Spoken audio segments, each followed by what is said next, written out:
Hello everybody, this is Destiny with one half of Gaming with Twins, and today we're going to go over how we animate a Hollow Knight fight scene. Now this is only a preview because we've never really done these tutorials on this channel before, but we figured that from the feedback from a lot of you guys, some of you have wondered how we got these animations, so I'm just going to do a little bit of a quick preview on how we animate these fight scenes, especially between Hollow Knight characters. So this is only a preview. So during this little preview lesson, the first thing we're just going to be going over is observing these fight scenes, planning these fight scenes, and then giving a little bit of a rough animation when it comes to these fight scenes. Now, if you guys request it, we'll do a full video of this tutorial when it comes to animating fight scenes, and in the full video it would come with planning, our storyboard process, our rough animation process, a detailed animation process, and then final animation process. Now I forgot to add a little bit of tidbits because usually in the planning stage we would go through ambitions or choreography. Same thing with storyboards. You know, there's a lot more, you know, than just the basis or the base lessons, because each of them will come with their own mini lesson within them. Not professionally teaching, but this is just in case you wanted to do your own animation, you could go by the full video. Now, to get started, we're just going to plan the animation, and in order to plan the animation, we gotta observe an already established fight scene that we got here. So as we observe, we'd have to go through this fight scene that we already animated in Hollow Knight in the Queen's Garden. So the point of observing these videos is to help us plan, you know, how characters move. So we're gonna watch this and we're gonna give a little bit of breakdowns, because trust me, it'll help you in the long run when it comes to animating fight scenes when you observe other fight scenes, especially if they're slowed down. The program that I'm using is Clip Studio, and right now I just imported our rendered video of the fight scene. Now, if you want, you could check out the full video on our channel and you could slow it down and it could give you the same results as opposed to putting it into an animation software. So let's get started. So the first thing that happens in this fight scene is you have Quirrel and he's being lunged at by the first mantis. And right here, even though it doesn't look like it, but he blocks this. You see it, he clearly blocks this. As the fight progresses, you know, this mantis is sitting right here and Quirrel is staggered. He's trying to regain his balance. And note, the camera is also moving. It gives the illusion of a lot happening in a scene when really the characters have not moved yet. And then as the characters move, it's very, you know, few and far between. Then you have these lines here, again, giving the illusion of speed as this mantis shows up here. And then he tries to land at Quirrel. He misses.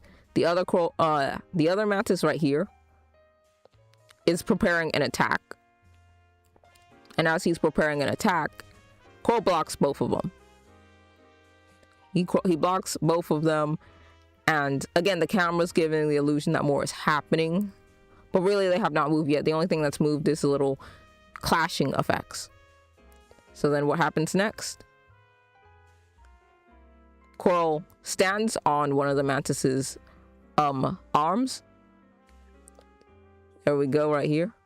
This mantis is preparing another attack, at least it looks like. My sister animated this, so forgive me if I'm kind of lost. Yep, he's preparing an attack. And Quirrel blocks it. You see right here? Go back. Quirrel blocks it right here. And then as he blocks this, he winds up. There's the anticipation. And he jumps. The other mantis, he comes in on screen. Now that's animated instantly. Again, the illusion of movement is animation. It gives you the idea that a lot is happening, that there's a lot of motion, when sometimes it's just a couple of moving frames or just characters teleporting in some places. Sometimes it happens. Then Quirrel jumps in the air. Now this mantis tries to attack and misses. And it appears that this mantis right here tried to attack him and missed. Then Quirrel's in the air, and he dunks this mantis onto the one down there. So that's basically the gist of what happened in the fight scene. Now, planning a fight scene kind of gives you, as long as you observe it, it gives you an idea of what happens in the fight scene. So this is the gist of what we got from the fight scene after observing it. The first thing that happens, Quirrel blocks an attack from the first mantis. The second thing that happens is that the second mantis appears and misses an attack. Third one, Quirrel blocks both the second and the first mantis. The fourth one, second mantis tries to attack again, but Quirrel blocks. Fifth action is third mantis appears. Sixth action, first and third mantis attack and Quirrel dodges. And then seventh, Quirrel slams the second mantis. All of these are your, key points when it comes to animating. As long as you know what is supposed to happen in these animations, then it would be easier to plan it out. Now, you could add some details later, but I always say be careful not to get too ambitious when it comes to animating, because then you might make your life a little bit more miserable when it comes to animating. But in the full video, if requested, I'll get more into that. Now, before I start animating, you need to understand who you're animating. So we're going to be animating Quirrel, and Quirrel is, he's Bean Body Bug. Where is he? Here he is. This is basically the gist of Quirrel's body. His body is bean-like. With the bean-like body, it can be a little bit difficult. But trust me, with Hollow Knight, you can be a little more flexible. Just because, a character has a certain shape doesn't mean you have to adhere to it. It just gives you a silhouette of the shape. For example, Quirrel's bean body does not mean that he can't squat. Like right here, I'm having him do extra squat. Because to be honest, how restrictive it would be if we could not move Quirrel a certain way because his legs are right here. So just be wary of that. Just know that you don't need to be restricted just because of a character's anatomy. Now, the mantises are a little bit tricky. The mantises have 3 bodies, or at least 3 parts to their bodies because they're mantises. They're also really, really hard to animate because this right here, let me take this off the screen. This right here, their cloaks. Their cloaks makes it a little bit difficult to animate because then you got to, a great example, let me just show it right here. So picture you try to animate, or at least you trying to draw the mantis, and you have their body right here. Let's just say that this is what their bodies look like, and this is their legs. Now picture you try to animate them, but they got a cloak all over their body. That can kind of make it hard to keep track of movements when a character is hidden under a cloak. So half the time me and my sister wound up having to animate their bodies separately, and then we add the cloak later. So now that we have that in mind, we're going to go by the storyboard constantly, which is Quirrel blocking an attack from the first mantis. So before we get started, we gotta get the ground. There we are. It's a little bit transparent for my liking. Give me a moment. Let me just add it. So add some depth to it so you guys can see it. Where's my pen? Forgive me. I'm just gonna have to use, I have too many pens. I need to organize them. So let's say this is our ground. I would use the perspective ruler, but I'm just sketching it out for right now. This helps a lot when it comes to planning a fight scene because it keeps track of perspective in fights. Then we're just going to lower the opacity right here. Now, to start animating, we're going to first animate Quirrel. We never animate opponents together. So the first thing that's going to happen is Quirrel is going to block an attack from the first mantis. All right. So let me organize everything real quick. That way it'll make life easier on me so I don't lose track of what I'm doing. Okay, so when I animate Quirrel, I'm going to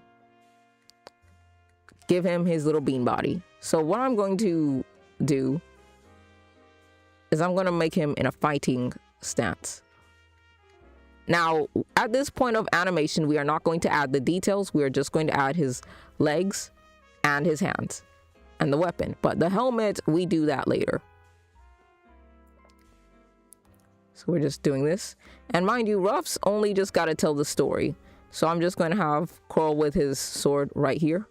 He's going to have one hand, I guess, right here because he's not expecting it. So I'm just doing this. There we are. And as for his weapon, I'm going to make his weapon blue so I could keep track of it. There we are. Now, since this is kind of a little bit of anticipation, I'm going to give it a little bit of space right here. Now, normally I would follow the onion skin closely, but we don't have to. So I'm going to say he's going to tense up. So I'm going to make him curl a little bit more into himself. I'm going to make him put his feet inward because he's kind of tense. Same thing with this one. And this hand, I'm going to make it come inward. Like he's trying to brace himself. As for the one on his shoulder, definitely going to bring this hand inward. So because he's bringing his sword up to block. Now I'm animating it differently because my sister already animated it her way. This is how I would have animated it. Now, to get a little bit of movement, I'm going to take Quirrel and I'm going to make him grow big and I'm going to move him downward. That way it gives the idea that the perspective is moving. I'll move the background a little bit so you can see what I'm talking about. Now I'm only going to go 3 keyframes since, you know, the smoothest thing for me is to use 3 keyframes at the moment. So now I'm going to have it to where Quirrel's hand, he's completely using his sword to brace himself, like right here. Even though it may not be completely lifted, he just barely gets it up in time.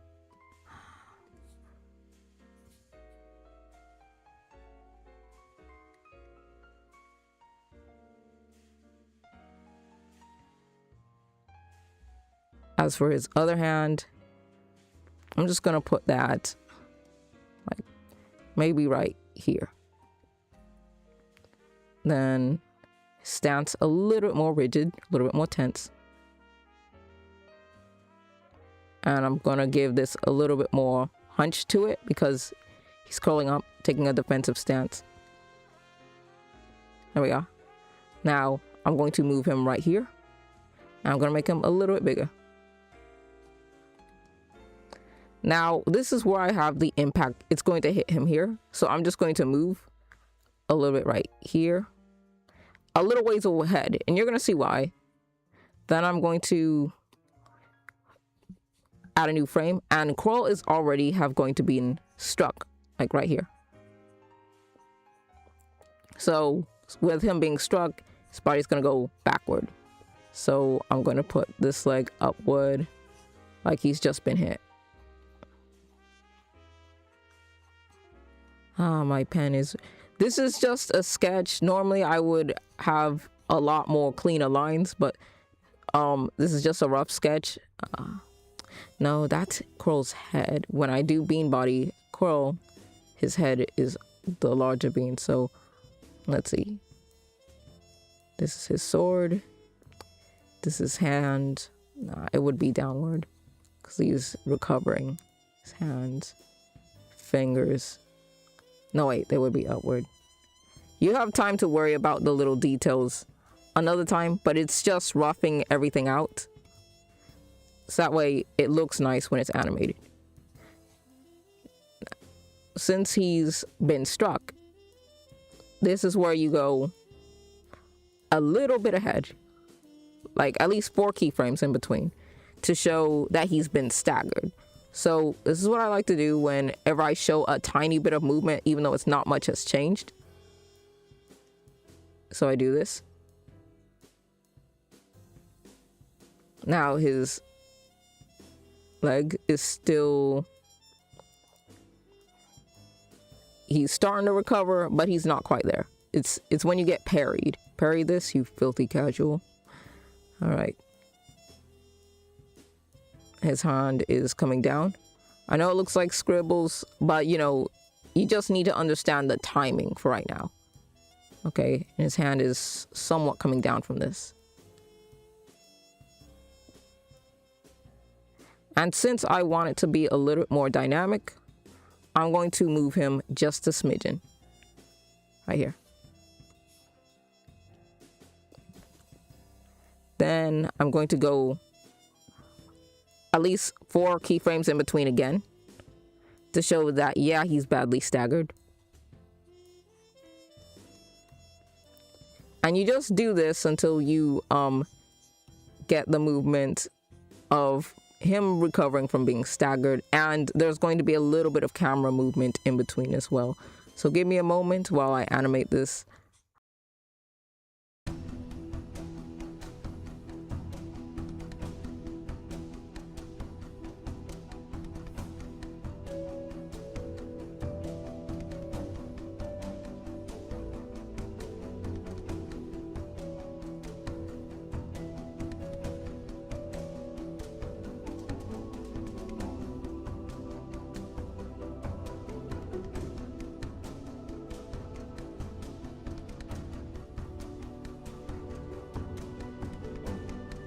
All right, so this is as far as I'm going to animate Quirrel. Like, let me take off this onion skin. So he's gonna go.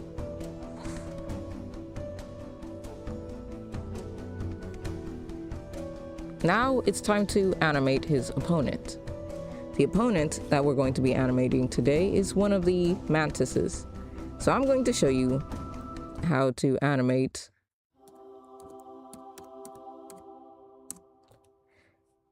a hit, basically, since he's obviously blocking this hit, but there's nobody there. So to fix this, or at least to remedy this, we're going to follow this animation and we're going to go by the timing of this one. So right here, at least right here. I think right here I'm going to put him. No, wait. Right here. Timing matters, and you could always adjust it later. So here we are. Now since the mantis is entirely an op, I'm going to make them red entirely. A little cheat code is that the mantis is going to be off screen, so he would normally be right here, but you know, it kind of makes it hard to see what I'm going for when it comes to that. So what I do is I like to animate them in perspective, especially if these characters are going to be out of frame. Okay, so that seems great for an out of perspective. There we are. Just gonna say this is his claw.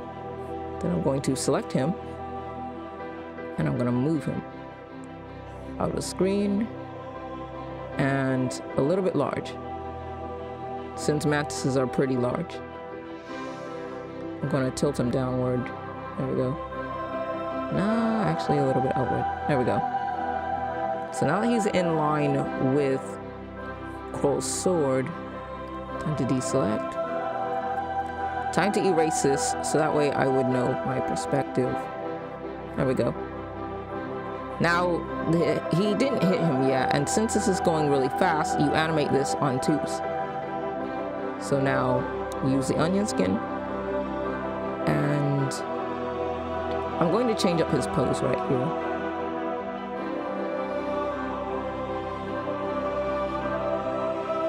I'm going to make his arms go outward. And then I'm going to put lines right here.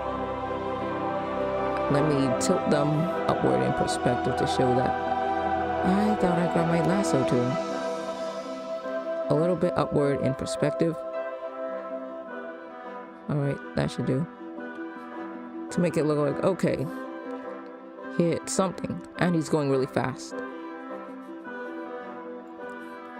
And then I erase this.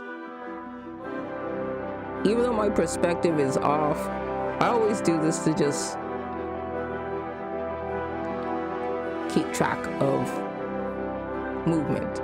So since the mantis is going this way, I think it would be fair if I made him a little bit smaller to show that he closed some distance. Right there. And another trick, make a line. So many lines to show speed. And then since he hit this point, right, you always use these little splotches. Makes it look like impact. And then it's gone. So right here, let's say, since the character is really, you know, getting out of view, I'm just gonna make it give him the illusion that he's on his side, that he's trying to go back around, or that he's stopping himself, skidding to a stop, let's call it that. And since there are these little fragments, I'm just gonna make them specks.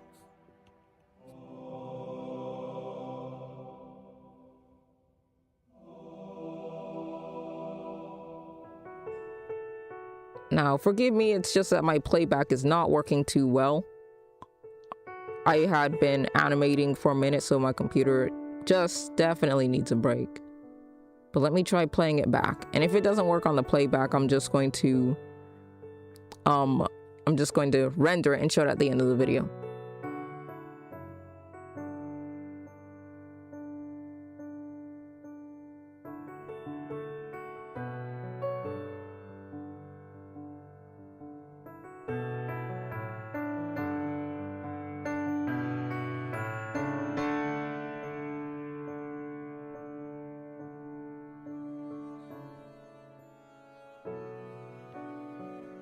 Okay, let's try this now. There we go. So this is how I've animated it, but let's say this wasn't enough. Let's say, actually there's not much I could do for right here. So after all, this is in the full video, we will go over planning, and we will go over most of what I discussed that happens when you plan out a full fight scene. But right now I was just testing the waters. So right now we did observe it, we did plan it, and it was a little bit of rough animation. But if you guys requested, we'll make a full detailed video of planning, storyboard, and rough animation, and how we animate full fight scenes, even going so far as to possibly planning on your first choreographed fight if you want to take lessons from the video. We're not professional animators, but well, if you want to get started, or at least if you're a beginner, hopefully this video should help you. And if you like the video, please let us know in the comment section below. If you have any questions, please don't hesitate to ask us. One more thing, we'd love to hear from you guys, so please let us know what kind of videos you would want to see in the future, because animating these episodes really do take a long time, so we don't want to go long hours or even months without uploading anything. So any kind of feedback on what you guys would want to see would really help us plan our videos and plan the animations around our videos in the future.